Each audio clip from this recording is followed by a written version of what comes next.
Hey, this is Andrew Jones. You watch On Deck with Tyler. Hey guys, Mike Fullnever's here. You're watching On Deck with Tyler Redmond.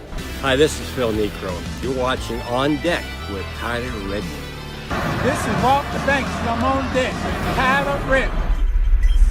Welcome into On Deck. I'm Tyler Redmond. As always, make sure to like this video, subscribe to this channel, and hit the bell for notifications so you can stay updated with everything going on in Braves country. And of course, you can follow me on social media, Tyler Redmond at BubblegumJesus on Twitter and Instagram. So before we get to talking about any trade possibilities, we're going to get to that in a few minutes, but some big moves took place yesterday within the Braves organization itself. So if you remember, Chris Martin was on the injured list for the past week or so, and he got called back yesterday, which is good for the bullpen, but the corresponding move is what actually made headlines. Kyle Wright has now been demoted to the alternative training site, and he will continue to develop there. That came as a surprise to a lot of Braves fans, as the Braves seem to be running out of choices for the starting rotation. But I think by the end of the season, Kyle Wright may get another chance. Kyle Wright at the moment has a 7.2 ERA. He has an 0-3 record in 4 games, and he has 15 innings pitched with 12 strikeouts. So Kyle has yet to make it out of the 4th inning. So it's not too much of a surprise to me personally that the Braves are going to try new things here. At the moment, your rotation is only 4 guys. It's Max Fried, Touki Toussaint, Robbie Erlin, and Josh Tomlin.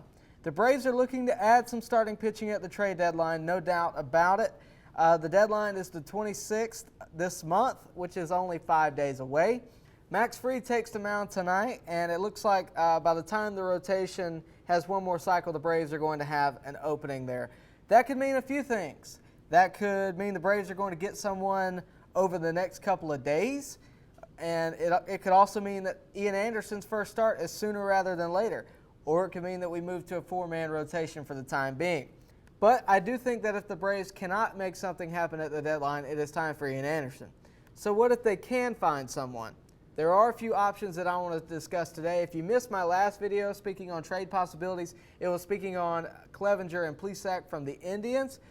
The link to that video is up in your top right, but there's a few other options that we're going to discuss today. Kevin Gausman, a familiar face to Braves country, currently on the Giants. Right now, he has a 4.21 ERA with an 0-1 record. He is a free agent at the end of this season, so I don't think it would cost too much to get him. Probably a prospect or two. Obviously, we'll have to weigh those options when we find out who the Giants are looking for there. The other option, same team, Drew Smyly. He has a 3.24 ERA, but he's only had 32 innings pitched this season. His appearances have been limited. I do think that if the Braves get one of these guys, it should probably be Gausman. Smyly is only averaging 2 trips through the opposing team's lineup right now. The Braves really need somebody that can handle, 5-6 innings. But that's just my thought there. So there is another team that have 2 guys that have also sparked some interest among Braves fans and myself, the Texas Rangers. Mike Minor and Lance Lynn have caught a lot of attention, primarily Lance Lynn, believe it or not. So Mike Minor, let's talk about him first. He has a 6.94 ERA, and he has an 0-4 record. So a lot of people have talked about bringing Mike Minor back to Atlanta, and on paper it's a great idea, but look at the numbers. That near 7 ERA really sticks out for me. I'm not sure if the Braves want to gamble away prospects on a guy like that, which is why I think there's a greater chance if they do go after somebody from the Rangers, it's going to be Lance Lynn. Lance Lynn, on the other hand, has a 1.37 ERA and a 3.0 record. And the whole idea of trading with Texas right now is riding on the idea that the Rangers begin to crumble before the deadline. Currently, the Rangers are 7-8. Maybe a few more losses will get them to deal away one of these guys at a lower price or deal away these guys, period. Right now, they have a chance to hit a postseason. So that's all I really got for trade possibilities, myself. But I wanted to hit this other possibility that has been circulating social media. But I wanted to give my thoughts on this. It comes from Mark DeRosa, and it's his hypothetical trade for the Braves, and it's with the Red Sox. So as you see on your screen, it would be that the Braves would trade away Austin Riley, Kyle Wright, and Ian Anderson for Rafael Devers and Nathan Eovaldi. So I have a couple problems with this, but before we get into that, let's take a look at some of the stats from Devers and Eovaldi. So Devers this season so far has a .231 batting average. He has 3 homers, 21 hits, and 9 RBIs. His current contract is 1 year, and he will enter arbitration at the end of the season. He is a free agent in 2024. Nathan Eovaldi. Eovaldi has a 1-2 record with a 5.93 ERA. To be fair, the Red Sox have had a terrible go at it as a team so far in 2020, but Nathan Eovaldi has also led the league in hits given up. So I have a lot of problems with this. One being how much we're giving up. You know how we always say don't give up the farm?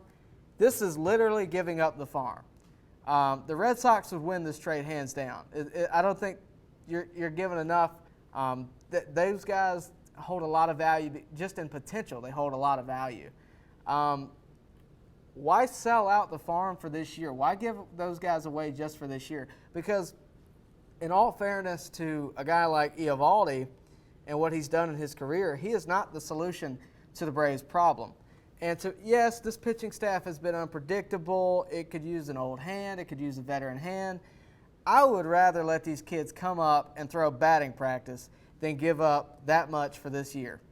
That's how I feel about it. And not to mention, he's got an almost 6 ERA. It's not like you're trading for Garrett Cole or Clayton Kershaw or somebody or Chris Sale if you want to trade with the Red Sox. A 1-2 record. 34 hits given up so far this season. No thanks. I'm not trading away Ian Anderson and Austin Riley, plus cash, and Kyle Wright, not to mention. I'm not trading away those guys and all the untapped potential they have for years to come for a guy that's putting up those kind of stats. If you want to trade for somebody, we need an ace. If you really want to go get one pitcher, we need an ace. But I think we need multiple. That's why I think trading with Texas or trading with San Francisco would be the option here. I'm not biting on this deal from DeRosa if I'm the Braves, and I really don't think it's Alex Anthopoulos' style.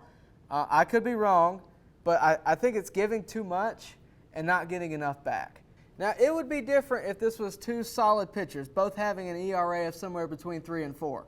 But I'm not biting on this if I'm the Braves, to tell you the truth. Not to mention you're throwing in cash like we're not already giving them enough. I don't think it's going to happen. Let me know what you think, though, in the comment section below. Let me know, do you want to go get somebody from San Francisco, Kevin Gausman or Drew Smyly? Or do you want to go get somebody from Texas, Mike Minor or Lance Lynn? And, of course, we talked about it a couple days ago. Clevenger and Plesac from Cleveland are on the hot seat to leave that team. So let me know what you think about that, too, if you so want to. And, of course, let me know what you think about Mark DeRosa's theory and if you would do that if you were the Braves. Let me know that in the comment section. And, of course, like this video, subscribe to this channel if you want to see more content like this. Hit the bell for notifications so you know right when that drops. And, of course, you can follow me on social media, Tyler Redmond at BubblegumJesus on Twitter and Instagram. That's all I got for today. Thank you so much for watching. Stay tuned over the weekend. I will be out of town, but I'll try to keep you updated throughout the Braves games this weekend. Max Fried takes them out tonight versus Philadelphia. That game will be at Truist Park, and it will be at 7:10 p.m., so make sure to tune into that. But that is all I got for today. I appreciate you watching, and I'll see you next time on deck.